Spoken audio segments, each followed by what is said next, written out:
Second हो जाएगा that is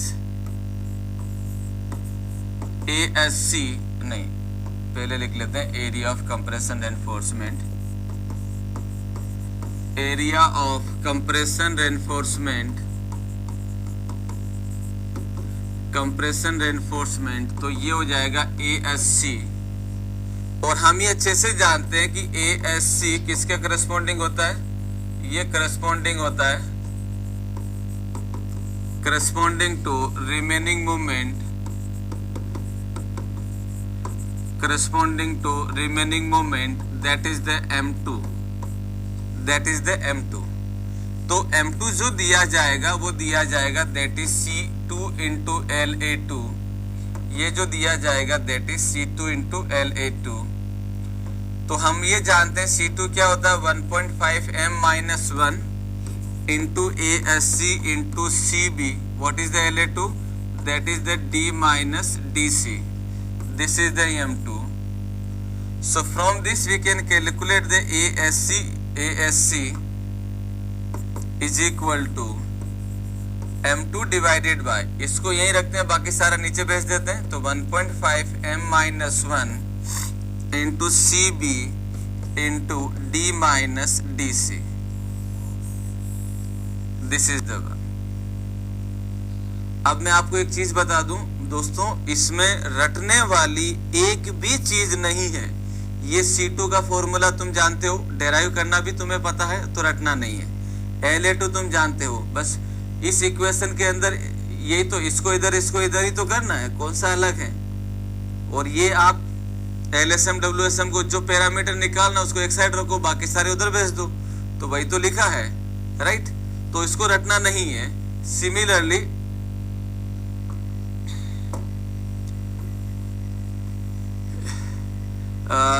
AST2 वो भी T2 इंटू LA2 होगा, तो T2 इंटू LA2 के अंदर आपको क्या करना है, इसको इधर रखो, बाकी सारा डेटा पता है, जस्ट मैथमेटिकल फॉर्म यानी इक्वेशन फॉर्म में बना लीजिए। AST1 के लिए आप जो है T1 इंटू LA1 लिख सकते हैं। इसमें आपको ध्यान जो रखना है, बस ये वाली चीज ध्यान रख लीजिए।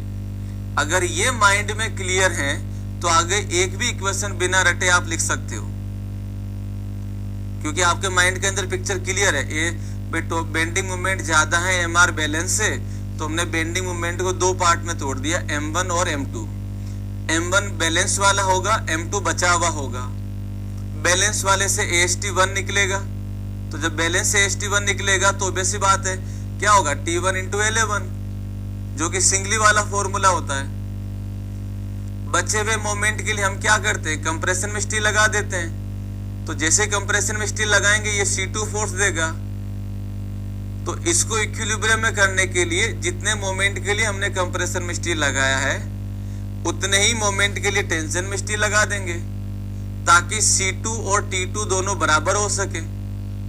तो यहां से क्या कंक्लूजन निकला कि भाई इस रिमेनिंग मोमेंट जो कि M2 है उसके रेस्पेक्ट में हम लोग ASC देते हैं और उसके रेस्पेक्ट में हम लोग AST2 देते हैं। तो जब मैं ASC निकालूंगा तो C2 into lever arm 2, AST2 निकालूंगा तो T2 इंटू लीवर आर्म 2, ये लो खत्म बात। जो ध्यान रखने वाली है वो ये है, इसीलिए मैंने कोशिश ये करी है कि आपको जो है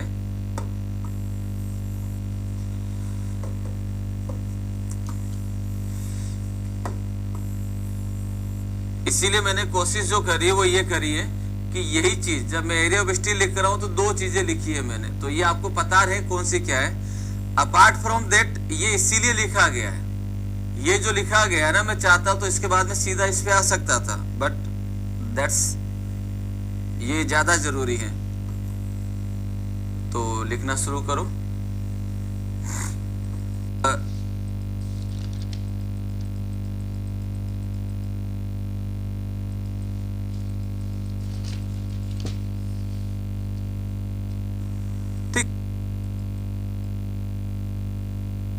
तो वो हमने लिख दिया। अब जो बचा है, रिमेनिंग जो रहा है, उसके लिए हम क्या कर देते हैं, कंप्रेशन में स्टील लगा देते। क्या होगा, AST1 निकालना है तो MR बैलेंस या M1 is equal to T1 into LA1। T1 क्या होगा, TA into AST1 into D minus x by 3, that's all. दोनों में से AST1 को साइड में रखो, बाकी सारा इधर भेज दो। वही चीज किए हैं। लुक एट दिस, ये देखो यही चीज किए, इसके अलावा कुछ नहीं किए। अब आते हैं हमारे पास में, अब जो बचा हुआ मोमेंट है उसके लिए हम कंप्रेशन में स्टील लगा देते हैं। तो ये हमने कंप्रेशन में स्टील लगा दिया। जैसे कंप्रेशन में स्टील लगा किस मोमेंट के लिए, M2 के लिए, तो इसकी वजह से जो है इस स्टील ने C2 फोर्स रजिस्ट किया। अब इस C2 फोर्स को इक्विलिब्रियम में करने के लिए यहां पे कोई भी फोर्स नहीं है, तो ये बॉडी अनइक्विलिब्रियम में हो गई। तो इसको स्टेबल करने के लिए, इक्विलिब्रियम में करने के लिए हम क्या बोलते हैं कि भाई जितने मोमेंट के लिए आपने कंप्रेशन में स्टील लगाया है, सेम उतने ही मोमेंट के लिए आप क्या करिए, टेंशन में स्टील लगा दीजिए। तो जब आप टेंशन में स्टील लगाएंगे वो क्या करेगा, वो जो है T2 फोर्स इंड्यूस करेगा और ये T2 क्या करेगा, इस C2 को बैलेंस कर लेगा, इक्विलिब्रियम में कर लेगा। तो इस M2 मोमेंट से हम लोग दो तरीके का स्टील देते हैं, ASC और AST2। ASC तो लगना ही लगना है क्योंकि हमारे पास में एडिशनल मोमेंट आ रहा है, लेकिन AST2 देने का लॉजिक क्या है, वो लॉजिक ये है कि भाई इस ASC की वजह से जो C2 फोर्स आया है उसको बैलेंस करने के लिए हम एडिशनल स्टील दे रहे हैं।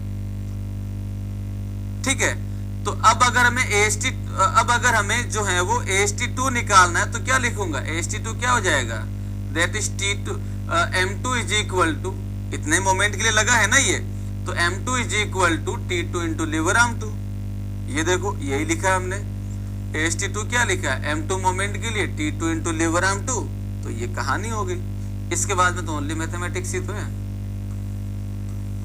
अगर हमें AC निकालना है तो ये किसके रेस्पेक्ट में, M2 के रेस्पेक्ट में, क्या लिखेंगे, C2 इंटू लीवर आर्म 2। बस ये लो, नोट करो।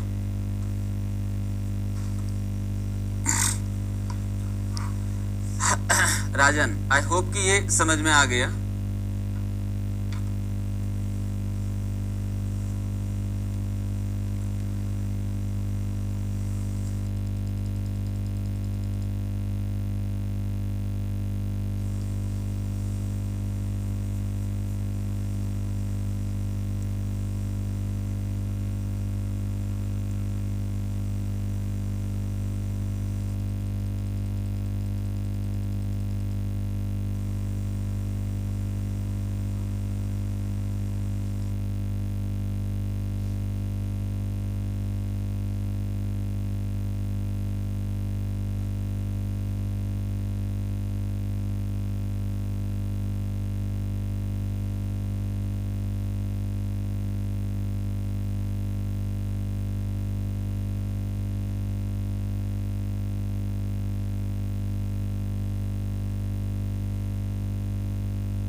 आपको बता दिया कि ये क्या है, C2 का पता है, La2 पता है, इक्वेट करके ये रटना तो है नहीं। और ऐसे क्वेश्चन आते हैं, ये आपसे पूछे जाते हैं, तो मैं ये नहीं बोल रहा कि इनको रटिए, बट ये जरूर ध्यान रख लीजिए कि ये क्या है।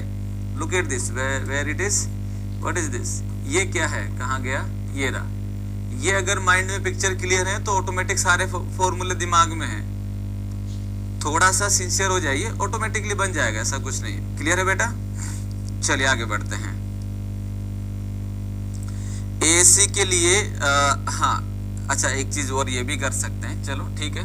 अब अगर मान लो मुझे एसी निकालना है तो मैं ये भी तो कर सकता हूँ, C2 इक्वल टू T2, ये भी किया जा सकता है, क्योंकि इक्विलिब्रियम इक्वेशन में तो मैं चाहूं तो एसी के लिए मैं ये भी कर सकता हूँ, एसी के लिए मैं ये भी कर सकता हूँ, और करके दिस इज द और C2 is equal to T2, ये भी किया जा सकता है। तो C2 क्या हो जाएगा, 1.5 m minus 1 into ASC into CB is equal to TA is equal to TA into AST2, TA into AST2। तो मैं इसको ASC अगर लिखूंगा तो ASC क्या हो जाएगा, that is TA into AST2 divided by 1.5 m minus 1 into CB। Note कर लो।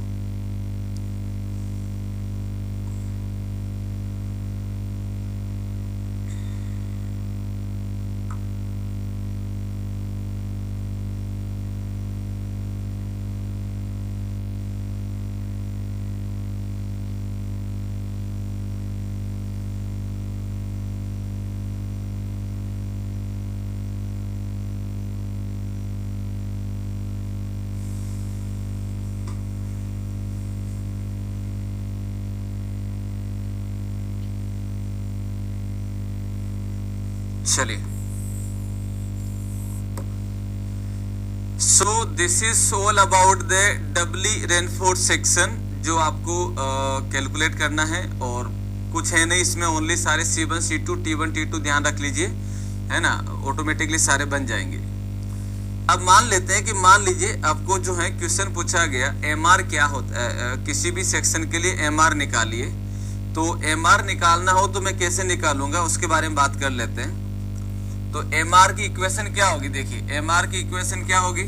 कल की क्लास में मैंने जब न्यूमेरिकल कर रहे थे तो एक स्टूडेंट ये बोला था कि सर न्यूमेरिकल आसान तरीके से सिखाइए। तो बेटा जी, जो चीज मैं आपको बता रहा हूं, अगर ये कंसेप्ट, ये जो तरीका है, अगर आप सारे सब्जेक्ट में लगा लेते हैं, शुरू में थोड़ा टाइम लगेगा, मानता हूं, थोड़ा सा मेहनत दिमाग मांगेगा ये, तो थोड़ा सा भी अगर आप एफर्ट दे देंगे तो फिर आपको कुछ टाइम बाद में ये रियलाइज होगा कि यार कुछ भी तो नहीं है, क्या है ये, बिल्कुल बच्चा क्वेश्चन है, लेकिन इनिशियली थोड़ा पेशेंस रखना पड़ेगा, ठीक है, क्योंकि मेरे पास कोई स्टेप नहीं है और ना ही मैं स्टेप को फॉलो करने को बोलता हूं, कि माइंड में चीजें क्लियर है तो ऑटोमेटिक बन जाते हैं। जैसे अभी अगर मान लो मैंने आपको डबली के लिए जो है पूछा कि भी MR क्या होगा, तो MR क्या होगा, तो डबली के लिए जैसे डबली का क्वेश्चन आया तो दिमाग में डबली का डायग्राम बन गया, ऊपर AC नीचे AST टोटल, और ये सारा लगा है, और मैं जानता हूं कि ये जो ऊपर AC लगा वो C2 फोर्स देगा, और जो कंक्रीट है वो C1 देगा, नीचे जो है वो T1 और T2 मिलेगा, जो कि T हो जाता है। मुझे ये भी पता है कि T1 और T2 का रिजल्टेंट एक ही जगह है, तो मैं MR के लिए C1 into La1 plus C2 into La2 लिख सकता हूँ। C1 जो है वो बैलेंस के करस्पॉन्डिंग है, बैलेंस के करस्पॉन्डिंग है, तो C1 का जो वैल्यू होगा वो आ जाएगा मेरे पास एवरेज स्ट्रेस, यानी कि 1/2 CA into area of section B into x है। चूंकि C1 मेरे पास सिंगली वाला है तो उसके लिए La1 हो जाएगा D माइनस XA/3। C2 होगा जो मैंने कंप्रेशन में स्टील लगाया है, उसको मैंने इक्विवेलेंट कंक्रीट में कन्वर्ट कर देना है, तो ये हो जाएगा 1.5 m माइनस 1 इंटू ASC, ये बचा हुआ कंक्रीट है, इसको मैं CB से मल्टीप्लाई कर देता हूं, तो ये हो जाएगा C2 into lever arm 2 D minus D C. तो अगर मुझे एम आर का वैल्यू निकालना है तो इसमें सारा डेटा पता होना चाहिए, सिंपल। तो सारा डेटा पता होना चाहिए, तो देख लेता हूं कौन कौन सा है। 1/2 कैलकुलेटर जानता है, इसको होल्ड कर देते हैं। बी का वैल्यू गिवन है, इसको भी होल्ड कर देते हैं। तो ये गिवन है, इसको पहले होल्ड किया हुआ है। 1.5 कैलकुलेटर जानता है। एम का वैल्यू मॉडुलर रेशियो आप भी जानते हैं, M equal to 280/3 sigma CBC। AAC given होगा, इसको होल्ड कर देते हैं। ये पता है, ये पता है। तो मैंने यहाँ पे 3 चीजें होल्ड करी, CA, XA और CB। तो पहले तो मैं CB की बात कर लेता हूं। क्या हो जाएगा CB में ये जानता हूं कि अगर ये होता है CA और यहाँ पे आ जाएगा CB, ये हो जाएगा DC और ये हो जाएगा XA। अगर मुझे CA और XA पता है, अगर मुझे CA और XA पता है तो मैं आसानी से CB निकाल सकता हूं। कैसे? This divided by this one, तो ये हो जाएगा CA divided by XA। This divided by this one, CB divided by XA minus DC। यही होगा XA माइनस DC। तो अगर मुझे CA और XA पता है तो मैं ऑटोमेटिकली CB निकाल सकता हूं। तो मेरे पास में CB अननोन नहीं है, CB अननोन नहीं है, it is dependent on CA and XA, जो कि मैंने यहाँ पे रखा हुआ है। तो भाई 3 अननोन में से ये भी पता चल गया, क्योंकि अगर ये दोनों पता है तो CB पता है, तो वो निकल गया, कहानी खत्म। अब बचे मेरे पास 2 अननोन। तो पहले मैं XA की बात कर लेता हूं। तो XA में क्या हो जाएगा? तो ये हो जाएगा B into XA by 2 plus 1.5 M into ASC into XA minus DC minus ASC into XA minus DC is equal to M into AST D minus XA। यही होगा। B पता है, XA मुझे निकालना, ये पता है, ये पता है, ये पता है, ये मुझे निकालना, ये पता है, ये पता है, ये निकालना, ये पता है, ये पता है, ये पता है, ये पता है, ये निकालना है। एक अननोन, एक equation, everything is given. So when we know that each and every value except one unknown, then we can determine by using a single equation. So from here we can calculate the XA value. तो जो मेरे पास में पहले 3 unknown थे, उसमें से ये तो डिपेंडेंट है इन दोनों पे। इसके अंदर मेरे पास में XA भी नोन हो गया। अब बचा CA का वैल्यू, अब बचा CA का वैल्यू, अब बचा CA का वैल्यू। CA का वैल्यू क्या पुट करेंगे? नाउ वी नो दैट कि अगर मेरे पास में, ध्यान से सुनिएगा, अगर मेरे पास में सेक्शन जो रहता है, अगर अंडर एंड सेक्शन है, तो मैं ये जानता हूं CA लेस देन होगा सिग्मा CBC से। अगर ये बैलेंस है, तो CA इक्वल होगा सिग्मा CBC के। अगर ये ओवर है तो फिर ये हो जाएगा अगर ये ओवर है तो CA also equal to sigma CBC। तो फॉर CA वैल्यू हम क्या पुट करेंगे? For that first we need to check the section is under our और बैलेंस। यहाँ पे एक दिमाग में क्वेश्चन आ रहा होगा कि सर डबली है ना, तो मोमेंट ज्यादा था बैलेंस से, तो तभी तो ओवर हुआ है, तब आप क्यों इसको चेक कर रहे हैं? I will answer that also. अभी जो एक स्टूडेंट ने क्वेश्चन पूछा था कि AST1 हमेशा बैलेंस के बराबर ही होगा, उसका भी आंसर मैंने आगे एक वर्ड जरूर बोला था इन जनरल, वो भी बताऊंगा क्या है। पहले इसी की बात कर लेते, इसको खत्म करते हैं पहले। तो अगर अंडर होता है तो CA का वैल्यू हम लोग जो है सिग्मा CBC से लेस होगा। बराबर बैलेंस होता है तो बराबर हो जाएगा, ओवर है तो बराबर हो जाएगा। तो for CA value we need to check whether the section is under our or balance। कैसे? तो CA को हम क्या करेंगे? XA निकाल चुके हैं, यहीं पे XA निकाल दो। देखो अब स्टेप कैसे कैसे बन रहे हैं, यहाँ पे एक्सी निकाल लो, तो पहला स्टेप हो गया एक्सी कैलकुलेट करो, दूसरा स्टेप हो गया एक्सी कैलकुलेट करो, आपको पता है एक्सी क्यों निकाल रहे हैं, क्योंकि आपको सेक्शन चेक करना है। तीसरा स्टेप चेक करो सेक्शन कौन सा है इन तीनों में से। तो मान लो आपके पास में एक्स ए लेस देन आ जाता है एक्सी से, तो सेक्शन कौन सा हो गया, अंडर एनफोर्स। अंडर एनफोर्स के लिए सी ए लेस देन होता है सिग्मा सी बी सी से, लेकिन मैं ये जानता हूं sigma S T T A का वैल्यू जो रहता है, दैट टी ए वैल्यू जो रहता है वो किसके बराबर रहता है, सिग्मा एस टी के। तो हम लोग सिमिलर ट्राइंगल प्रॉपर्टी को यूज करते हुए, this is the C A, this is the X A, this is the D minus X A, यहाँ पे टी ए बाई एम की जगह लिख देता हूं sigma S T by M. तो by using similar triangle property, this divided by this one, this divided by this one, हम लोग जो है ये पता है, तो यहां से सी ए निकल आएगा and we can put in the given equation. अगर अंडर होता है तो हम लोग ये निकाल यहां पुट कर देंगे। तो पहला स्टेप ये हो गया, दूसरा ये हो गया, तीसरा सेक्शन आइडेंटिफाई कर लिया, चौथा पांचवा छठा स्टेप क्या होगा वो डिसाइड करेगा सेक्शन कौन सा है। अगर मेरे पास में सेक्शन आ जाता है अंडर एनफोर्स, अंडर आ जाता है, तो भाई चौथा स्टेप जो बनेगा वो होगा सी ए कैलकुलेट करो। मान लो बैलेंस या ओवर आ गया तो चौथा स्टेप होगा ही नहीं, सीधा सीधा हम लोग लिख देंगे सी ए इक्वल टू सिग्मा सीबीसी और वैल्यू लिख देंगे 8.5, खत्म बात।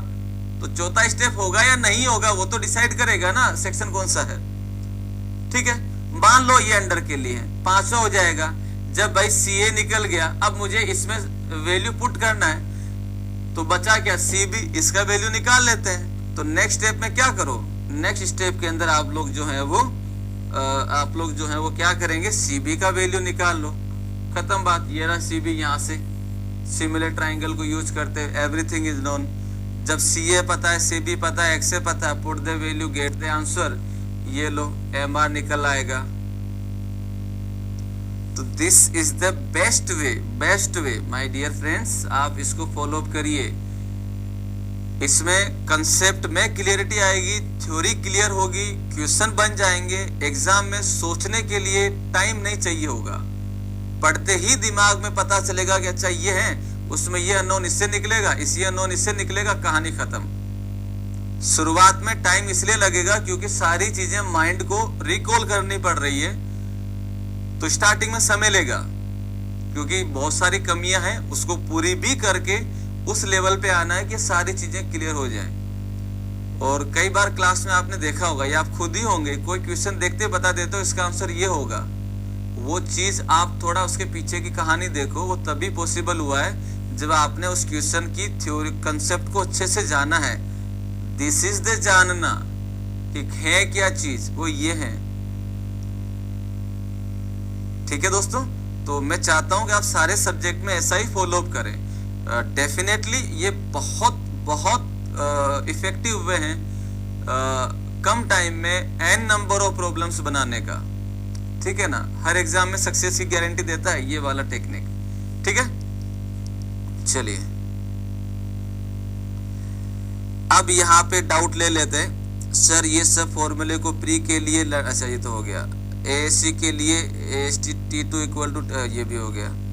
कृष्णन सर जरूरी थोड़े ही है ST1 ST बैलेंस हो, जैसे एग्जांपल 3+3 करें या 2+4 बात हो तो बराबर है या नहीं, वो केस M1 इज not equal to MR balance होगा। अभिषेक मॉडुलर रेशियो को कैपिटल M से रिप्रेजेंट करते हैं या स्मॉल। चलो तो अब यहाँ पे आ जाते हैं, कुछ डाउट पूछे गए। एक तो कृष्णन, तो मैं तुम्हारे जो क्वेश्चन है उसको मैं दोबारा बता देता हूँ, और दूसरा एक क्वेश्चन ये पूछा गया कि मॉडुलर रेशियो को, अच्छा एक चीज बता देता हूं मैं, ये हालांकि अच्छा ही है, कोई भी चीज को अगर मैं कैपिटल नोटेशन से रिप्रेजेंट कर रहा हूं, अगर मान लीजिए मैंने F लिखा है, कैपिटल F लिखा है, और अगर मैं स्मॉल नोटेशन से लिखता हूं, स्मॉल f अगर लिखता हूं, तो कैपिटल वर्ड जो होता है वो मैक्सिमम वैल्यू को रिप्रेजेंट करता है। This is the force, this is the force, और ये जो रहेगा वो होता है स्ट्रेस, ये जो रहता है स्ट्रेस, ठीक है ना। तो ये ध्यान रखना है, राइट। इसी तरीके से अगर मैं यहाँ पे स्मॉल m लिखता हूँ, स्मॉल m लिखता हूँ, तो स्मॉल m जो है वो रिप्रेजेंट करता है मॉड्यूलर रेशियो को, और अगर मैंने कैपिटल M लिख दिया तो ये शो करेगा बेंडिंग मोमेंट को due to the load. So be aware while writing the notation in the exam, ठीक है ना। तो ये आपको ध्यान रखना है कि भाई मेरे पास कैपिटल M लिखा गया तो वो मोमेंट को रिप्रेजेंट करेगा, स्मॉल m जो है वो मॉड्यूलर रेशियो को रिप्रेजेंट करेगा। एग्जामिनर इसी चीज को लेके चलता है, वो इन नोटेशन में थोड़े रहते हैं, ठीक है। अब आ जाते हैं कृष्ण, अब एक डाउट है अभिषेक कृष्णन का कि सर जो है जरूरी थोड़ी AST1 जो है वो AST बैलेंस के बराबर होगा। अब आते हैं इस चीज को लेके कि यहाँ पे हमने जो है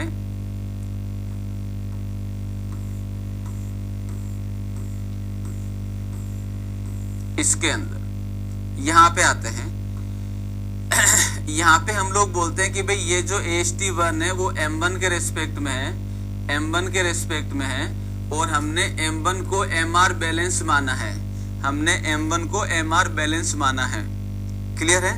तो दिखती सी बात है, जब मैंने MR बैलेंस माना तो ये AST1 जो होगा वो AST बैलेंस के बराबर होना चाहिए। क्लियर है। अगर AST1 जो है AST बैलेंस के बराबर होना चाहिए, तब भाई उस केस के अंदर मेरे पास जो इक्वेशन है, तो यहाँ पे CA का वैल्यू डायरेक्टली सिग्मा CBC हो जाना चाहिए फिर तो, क्योंकि बैलेंस के लिए CA equal to sigma CBC होता है, and we need not to calculate the section भी आइडेंटिफाई नहीं करना, और सब कुछ कर सकते हैं। क्लियर है। तो इसका आंसर अगर हम देखें तो मैं अभी इसका जो आंसर दे रहा हूं वो ये है कि WSM के अंदर AST1 लेस देन हो सकता है, लेस देन या इक्वल हो सकता है AST बैलेंस के बराबर, लेस देन भी हो सकता है और बराबर ही हो सकता है WSM में। WSM के अंदर दिस में भी इक्वल और मे बी लेस, थोड़ा बहुत रह सकता है, but in LSM that 100% sure that is ये बराबर ही होगा LSM के अंदर। कृष्णन, सो इन WSM मे बी लेस, क्योंकि जब अंडर आ रहा है तो दिखती सी बात है मेरे पास में AST जो है वो किसके बराबर नहीं पूछा है, बैलेंस के बराबर नहीं पूछा है, so it may be less. Clear है। But in when I explain this concept in LSM, then I am 100% sure that AST1 जो होगा वो बैलेंस के बराबर ही होगा, क्योंकि वहां पे हम लोग XA की जगह डायरेक्टली XU लिमिट ही पुट करेंगे। जो कंसेप्ट हम देखेंगे वहां पे, तो वहां पे जब हम T1 का AST1 का वैल्यू निकालेंगे तो वहां पे लिबरम 1 के अंदर लिमिटिंग जो है वैल्यू ही लिखा जाएगा, यानी कि क्रिटिकल वैल्यू ही लिखा जाएगा। क्लियर हो गया बेटा, राइट।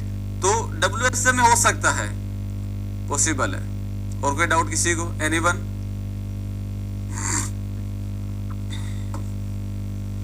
तो W वाले की हम बात कर रहे थे, ये हो गया। हाँ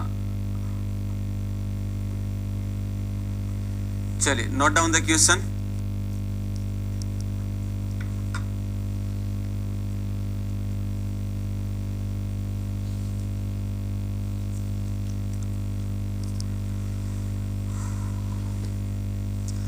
A doubly reinforced beam 400 into 600 mm, 600 mm, the value small d माने effective depth, ये आपको दे रखा है, that is the effective depth, this is the effective depth, is reinforced 3 bar 25 mm dia as compression reinforcement, यानी कि compression में 3 bar 25 mm dia की लगी है, and 4 bar 20 mm dia as tension reinforcement, tension में टोटल जो steel लगा है वो ये लगा हुआ है।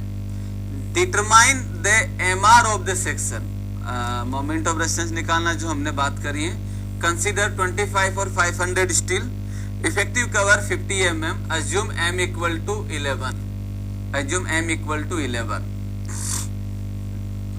चलिए तो फटाफट क्वेश्चन को नोट करो। तो जैसे ही डब्ल्यू की बात है तो जो मैंने अभी आपको बताया उसको माइंड में रिकॉल करने की कोशिश करो कि क्या चीज क्या करना है, कैसे करना है, ऑटोमेटिकली कहानी क्लियर हो जाएगी।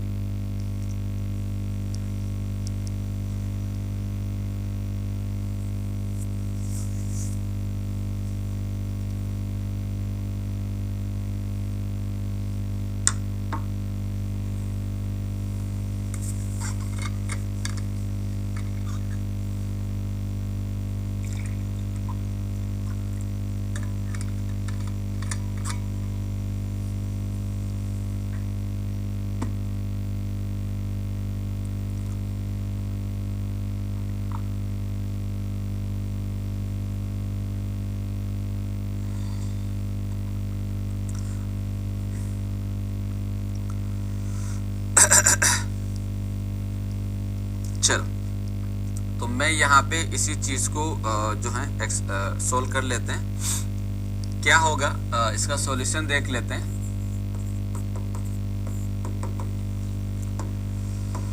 तो आपको जो सेक्शन गिवन है, look at this, here is this the section, और इसमें डेटा क्या क्या दे रखा है। डेटा दे रखा है हमें, कहाँ गया डेटा, दे रखा है 400 इंटू 600 इफेक्टिव डेप्थ। तो ये हो जाएगा, this is the 400 and 600 mm effective depth. तो ये हो जाएगा, this is the 600 mm। Notation हम खुद ही जानते हैं तो बार बार नहीं लिखना है। This is the 600 mm, 600 mm। आगे क्या दिया है, is reinforced with 3 bar 25 mm dia as compression reinforcement. तो 3 बार हमें दे रखी है, that is 3 bar 25 mm dia, 25 mm dia compression reinforcement, and 4 bar 20 mm dia as tension reinforcement. तो ये हो जाएगा 4 bar 20 mm dia as tension reinforcement, tension reinforcement. MR निकालना है, चलो अच्छी बात। 25 और 500 स्टील है, तो ये हमें दे रखा है M25 और FE 500 स्टील दे रखा है, दैट्स गुड। फिर आगे क्या बोला गया है, आगे बोला गया इफेक्टिव कवर 50 mm है और मॉडुलर रेशियो 11 है। इफेक्टिव कवर 50 mm माने ये आपको दे रखा है, that is DC is equal to 50 mm।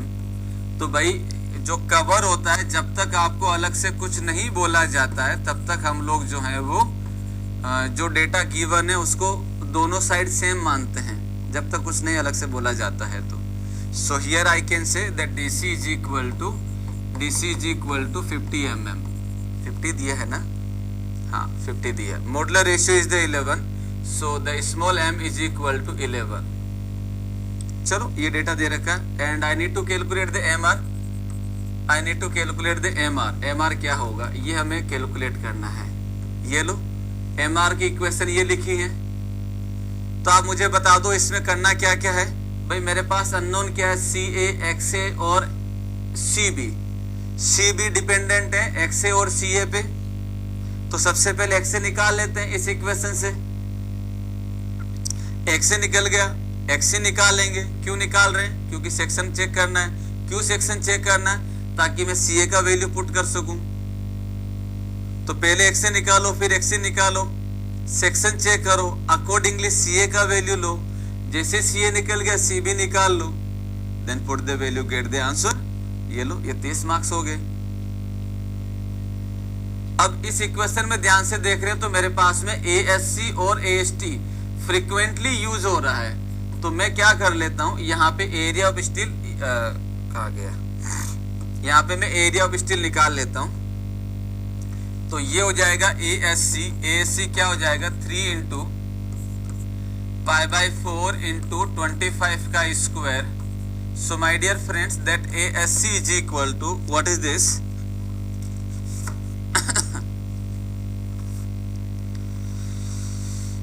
π/4 into 25 का square. So that value is 1472.62, 1472.62 mm square. This is the ASC। Similarly AST की बात करेंगे तो AST हो जाएगा, दैट इज 4 इंटू π/4 इंटू 20 का स्क्वायर। सो 20 का square So that AST is equal to, what is this? So this is the 4 and this value is 20. So this value is 1256.63 64 mm square. So this is the AST. This is the AST. Now अब mind के अंदर picture एकदम clear है. MR के लिए XA निकालना है, XC निकालना है, देन सेक्शन चेक होगा, देन CB निकलेगा और पुट कर लेंगे. तो पहला हम लोग निकाल लेते हैं, दैट इज द XA. पहला हम लोग निकाल लेते हैं, दैट इज द XA. सो पहला हो जाएगा हमारे पास 4XA. कैलकुलेट XA. कैलकुलेट XA. तो XA का इक्वेशन क्या हो जाएगा? XA का इक्वेशन हो जाएगा that is B into XA into XA by 2 plus 1.5 M minus 1 into ASC into XA minus DC minus ASC into XA minus DC is equal to M into AST into D minus XA. तो ये equation मैंने लिख ली ताकि मुझे रटी हुई तो है नहीं, दिमाग में जो चीज़ क्लियर थी उसी से लिखा है. तो मैं क्या कर देता हूँ, इसको सिमिलर मोड में आसान फॉर्म में लिख देता हूँ ताकि कैलकुलेटर में टाइप करने के लिए समय रह जाए. तो 1.5 M minus 1 into ASC into XA minus DC is equal to M into AST into D minus XA. ठीक है, तो बस पुट कर दो. B का वैल्यू आपको दे रखा 400 इंटू XA का स्क्वायर बाई 2 प्लस 1.5 M का वैल्यू 11 दे रखा है, आई थिंक सो. M का वैल्यू 11 दे रखा है.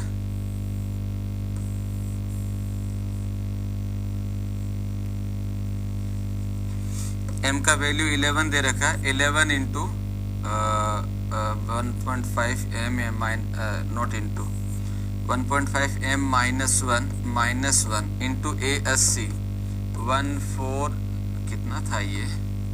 ASC का value 1472.62 into XA minus DC that is the 50 is equal to 11 into is equal to, तो ये हो जाएगा that is 11 into AST that is the 1256.64 into D 600 minus XA.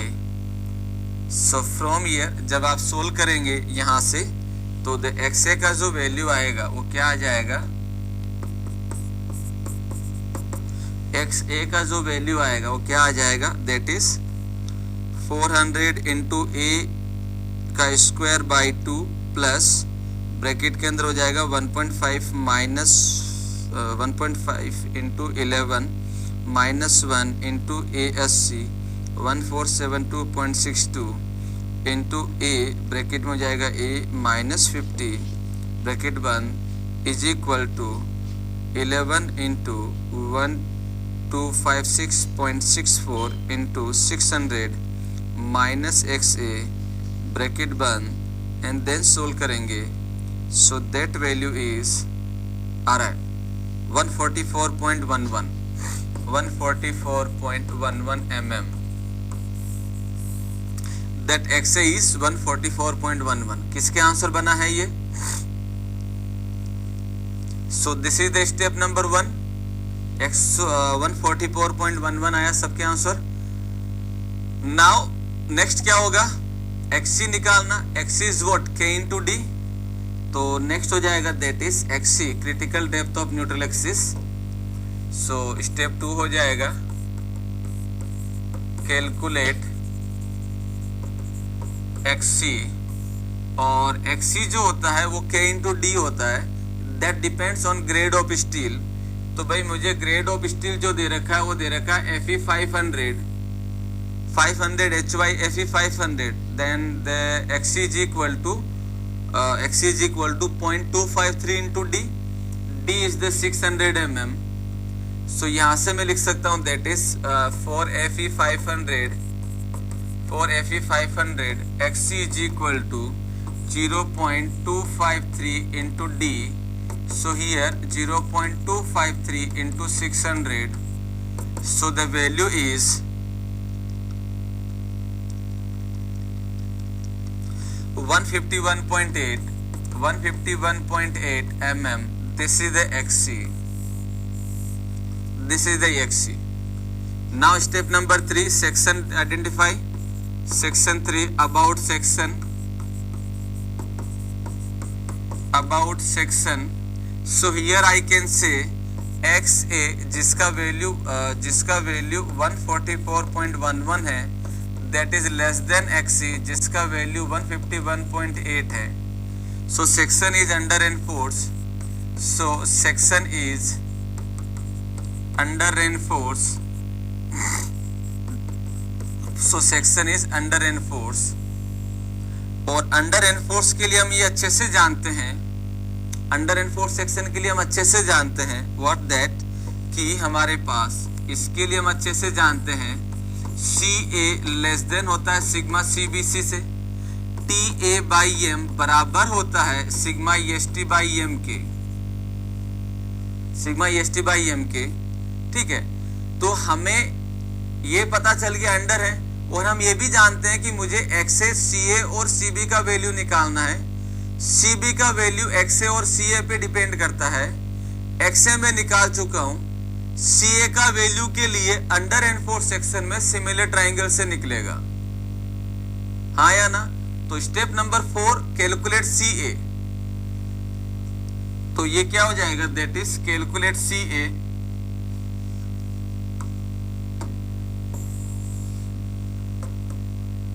तो that is the step number 4,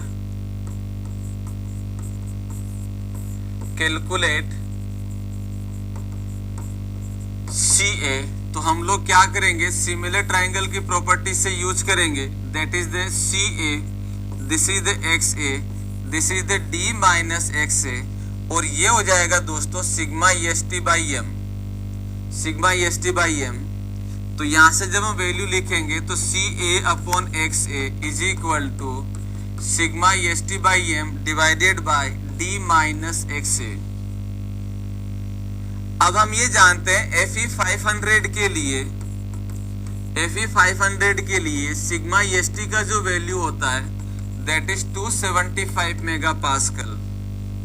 Fe 415 के लिए value होता है 230, 250 के लिए वैल्यू होता है that is 140 mega pascal. So let the put value. तो यहाँ से CA का वैल्यू हमें निकालना है. XA 144.11 is equal to sigma EST 275 divided by 11. D is the 600 minus 144.11. So from here that CA is equal to क्या होगा, तो ये हो जाएगा A बटा 144.11 is equal to 275 divided by 11 divided by 600 minus 144.11. So जब आप इसको सोल्व करेंगे तो that CA value is 7.90 mega pascal, 7.90 mega pascal. Prince का आ रहा है CA सही आ रहा है, नदीम का ठीक है, वीरेंद्र -2 नहीं होगा बेटा, 1 होगा. आस्था का ठीक है, ब्रैकेट में 1.5 m -1. अरे -1 ही तो लिखा है बेटा, हैं कहाँ है? अरे भाई 1.5 m -1 ये क्या हो गया, m का वैल्यू 11 है, -1 कहाँ प्रॉब्लम आ रही है भाई. m -1 m की जगह 11 लिख दिया है.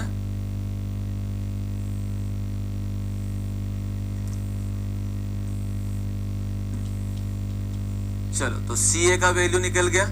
अब क्या करना है, CB का वैल्यू निकालना है. So the next part will be ये कौन सा हो गया था मेरे पास, that is the fourth. Now fifth हो जाएगा सी बी के लिए, तो नेक्स्ट हो जाएगा फिफ्थ हो जाएगा step number 5 for calculate C B.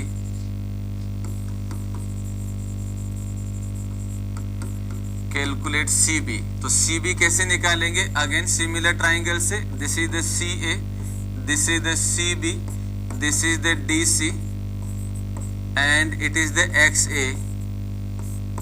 तो ये हो जाएगा दोस्तों C A upon this divided by this one, तो ये हो जाएगा X A is equal to this divided by this one, तो ये हो जाएगा C B divided by X A minus D C. So from here C A का value अभी भी हमने निकाला है, दैट इज व्हाट, कितना है ये 7.90, तो this value 7.90 divided by 144.11 is equal to C B हमें निकालना है 144.11 minus 50। So from here that C B is equal to what was 7.90 divided by 144.11 into 144.11 minus 50. So that value is 5.16. 5.16, ठीक है, 5.16 mega pascal. This is the CB, this is the CB। अब क्या करना है, जब आपके पास में सब कुछ निकल चुका है तो बस पुट कर दीजिए। Step number 6 calculate MR, calculate MR। तो भाई MR क्या होगा, C1 हो जाएगा 1/2 B into X A into C A D minus X A by 3, C2 1.5 M minus 1 into ASC into CB into D minus DC into D minus DC. So from here that MR is equal to 1/2, B का value है 400, XA 144.11, CA का value 7.90, D का value 600 minus 144.11 divided by 3 plus 1.5 M का value 11 minus 1 into ASC। AC का value कितना आया था, 1472.62 I think. ASC 1472.62, तो ये आ जाएगा 1472.62, तो ये हो जाएगा 1472.62 into CB 5.16 into D 600 minus 50. So everything सारा का सारा न्यूमेरिकल डेटा है, तो calculator will solve very easily. तो this is the 1/2 into 400 into 144.11 into 7.90 bracket में 600 minus 144.11 divided by 3 plus bracket बंद 1.5 into 11 minus 1 into 1472.62 into 5.16 into that is 600 minus 50, so that answer is 190.45771. So that value is 190.46 kilo newton metre. ये लो, ये 30 marks हो गए JEE mains के, और ESC के लिए 10 मार्क्स हैं, और गेट के लिए हालांकि WSM आता नहीं है, लास्ट ईयर जरूर क्वेश्चन पूछा गया है, बट उससे पहले 8-10 सालों में क्वेश्चन बहुत कम आए, 1-2 क्वेश्चन आए थे, है ना। तो दिस इज द वन। तो जिनके आंसर मैच हो गए दैट वेल एंड गुड, और जिन्होंने अटेम्प्ट ही नहीं किया they are waiting for my solution, so just note it down. But जहां तक मेरा विश्वास है कि सबने एफर्ट दिया होगा।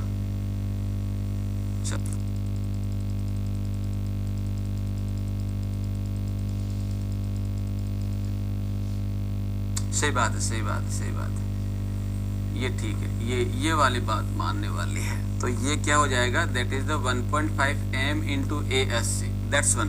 But this equation we can understand, ठीक है।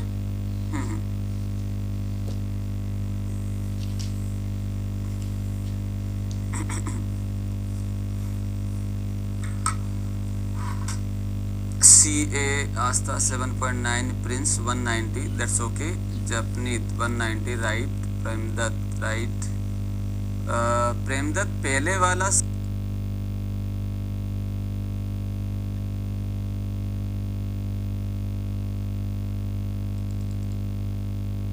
और 5.16 ठीक है सर। आप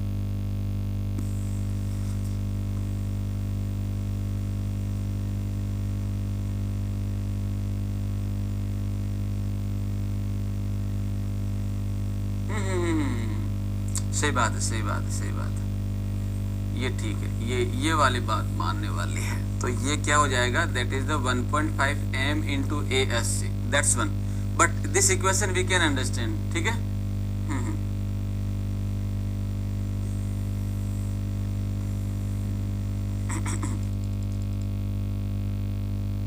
आता है 191, ठीक है, चल जाएगा।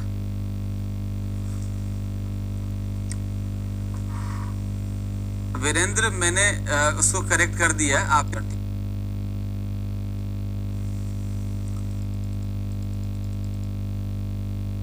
दे रहा है हमारे पास आंसर। आपका आंसर 191 आ रहा है, that's is no issue. But थोड़ा कोशिश ये करिए कि जो क्वेश्चन में डेटा दिया है उसी को लेके सोल्व करें।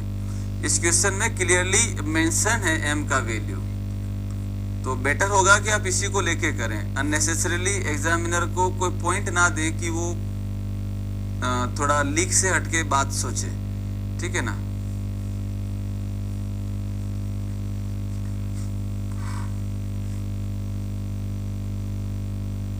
नदीम धीरे धीरे नीचे करिए। अच्छा, basic knowledge, only basic idea, not in depth. क्यों, क्या, कैसे, जेएन नहीं पूछता है, ठीक है ना। तो अगर आपका पैटर्न जो मेहनत करने का तरीका अगर ये है कि आपको वैरायटी ऑफ नॉलेज लेना है और रिलेशन ध्यान रखना कि ये क्या होता है, ये क्या होता है, ये क्या है, बस उतना ही, तो आप आराम से सिंगल डिजिट रैंक के हकदार होंगे। This is the way, demand यही है एग्जाम की। बाकी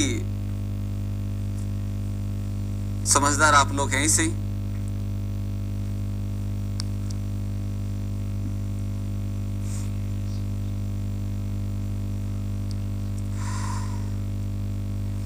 कौन है ये Pramod, building frame basic cover कर दीजिएगा। मैं कोशिश करूंगा कि जब मैं आपको स्ट्रक्चर कराऊंगा तब आप बता देना इसको, तो वहां पे फ्रेम वाले चैप्टर में बता देंगे। प्रमोद, आरसीसी कब चलेगा? ये आरसीसी ही चल रहा है। आपको पता तो है ना कि आप कौन सा सब्जेक्ट पढ़ रहे हैं? आरसीसी ही चल रहा है बेटा। स्टेप 4 सीए वाला कैलकुलेटर में कैसे सोल्व करेंगे? क्या बात कर रहा है, कौन है ये? स्टेप नंबर 4, अरे भाई सीधी सीधी पुट कर दो ना।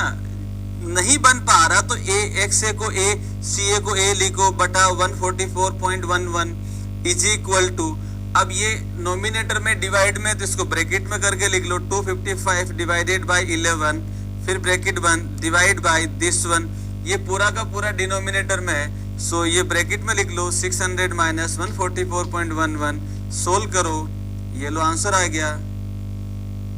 क्या इश्यू है भाई?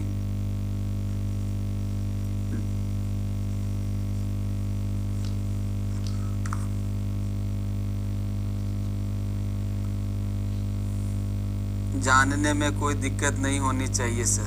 क्या लिखे हो? जानने में। थर्ड स्टेप से दिखा दीजिए। स्टेप फटाफट लिखो यार, ये step number 3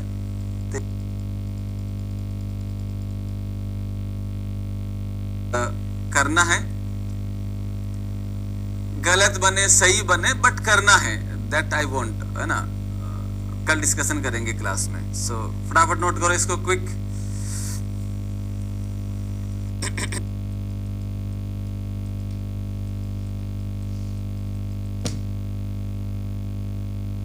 here it is given, and this section subjected to moment 340 kilonewton meter. Determine the stresses in steel and concrete. Determine the stresses in steel and concrete. ये लो homework में है, और ये मेंस के प्रॉब्लम है, obviously बात है, चीजें हैं, सो थिंक अकॉर्डिंगली।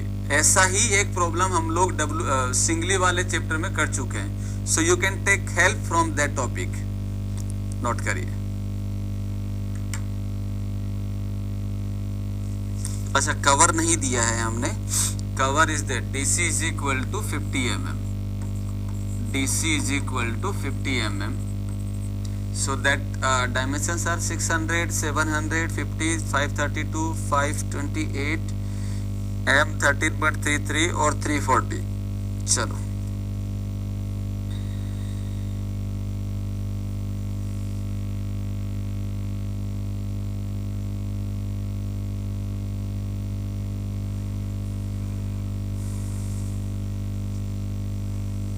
चलिए। So this is for homework, and मैं होमवर्क इसलिए दे रहा हूं ताकि आप पुराने नोट्स को भी जो है रिवाइज कर सकें जो आपके पास में।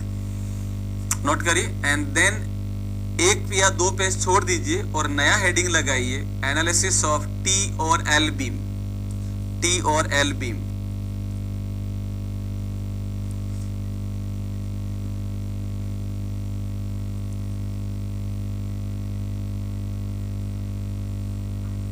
अरे यार, ये अगर मैं यहाँ पे 15 बार लिखूंगा, मान लो फॉर एग्जाम्पल, तो क्या 15 डॉट शो करूंगा क्या? हैं? अगर मैंने लिख दिया 15 बार 32 mm डाया का, और ये 25 बार जो है 28 mm डाया का, तो मैं गिन के 25 डॉट थोड़ी लगाऊंगा।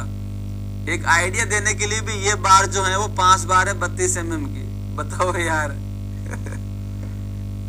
क्या करते हो? हैं?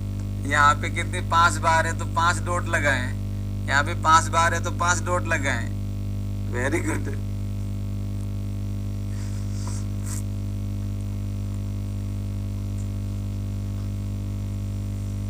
यहाँ पे इंडिकेशन दिया जाता है कि इस जगह इतनी बार लगी है इतने डाया की। This is for the indication दिया जाता है, and the question which is given that is enough. आप मुझसे ये नहीं, इससे रिलेटेड कैसे करना है वो भी नहीं पूछेंगे, डाटा जितना चाहिए इस क्वेश्चन को करने के लिए everything is given, so solve करना है, ठीक है ना? ओके, 1 या 2 पेज छोड़ दीजिए, and then will start the new topic, that is the design of doubly reinforce section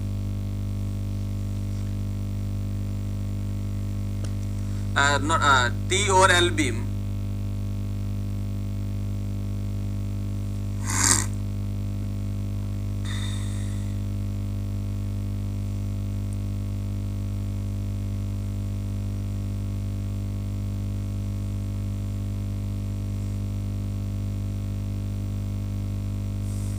चलिए, 1 या 2 पेज छोड़ दीजिए, and then will start the new topic, that is design analysis of T और L beam by WSM। T और L beam by WSM।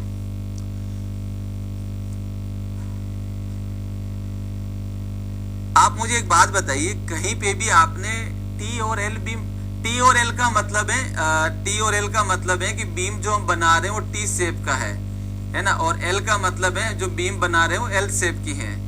तो कहीं पे भी आपने ऐसी कोई बीम देखी है क्या जो T शेप की है या L शेप की है?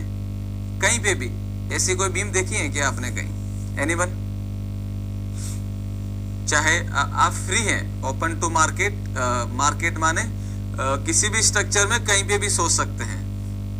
हालांकि हम पर RCC रहे जो नॉर्मल बिल्डिंग के लिए, बट आप अभी कहीं पे भी सोच सकते हैं कि भाई ये बीम यहाँ पे भी लगता है। So anyone? T और L बीम कहीं पे भी देखा है क्या? या फिर आप ऐसे मानो कि आप जिस रूम में बैठ के अभी क्लास ले रहे हैं उसमें कहीं पे भी ऐसा कुछ दिख रहा है क्या, टी और एल बीम टाइप कुछ, या एल बीम लगी है क्या, या टी बीम लगी है क्या? एनीवन?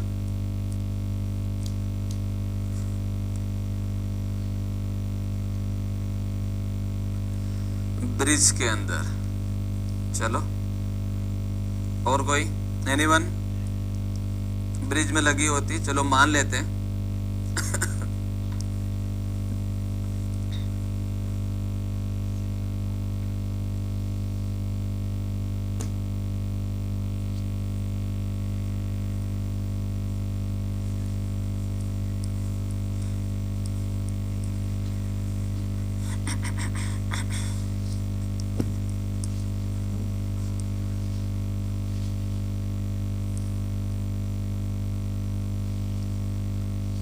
स्लैब में टी बीम होता है सर, ब्रेक के बाद कीजिए ये start. Flyover below, yes sir, flyover में, यस सर, दोनों दिख रही हैं मुझे तो रूम में। बहुत बढ़िया। रूफ में होती है, फ्लाईओवर ब्रिज में होती है, यस सर, ब्रिज में है, दिल्ली मेट्रो में है। चलो बढ़िया है, मान लेते हैं। जिसको ये दिख भी रही है, कौन है ये महानुभाव जिसको खुद के रूम में टी और एल बीम दिख ही रहा है, तो वो सिविल का सबसे महान ज्ञाता आदमी है, क्योंकि हम लोग तो नहीं देख पाते हैं, बस फील कर सकते हैं कि ऐसा कुछ बिहेवियर होगा इस जगह, लेकिन दिख रही है वो तो अलग ही कहानी है भाई, वो तो फिर क्या बोले उसको।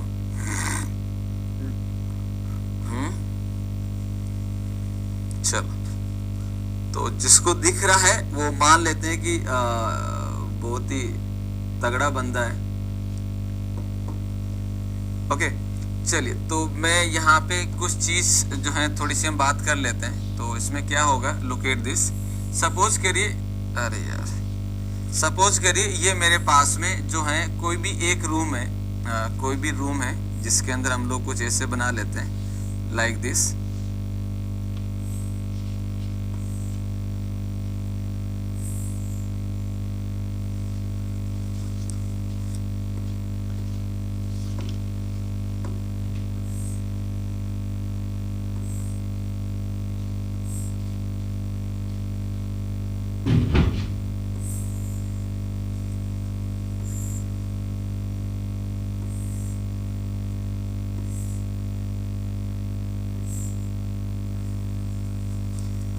ये स्लेब है रूम की, जिस रूम में भी आप बैठे हैं उसकी स्लेब है ये, और ये स्लेब का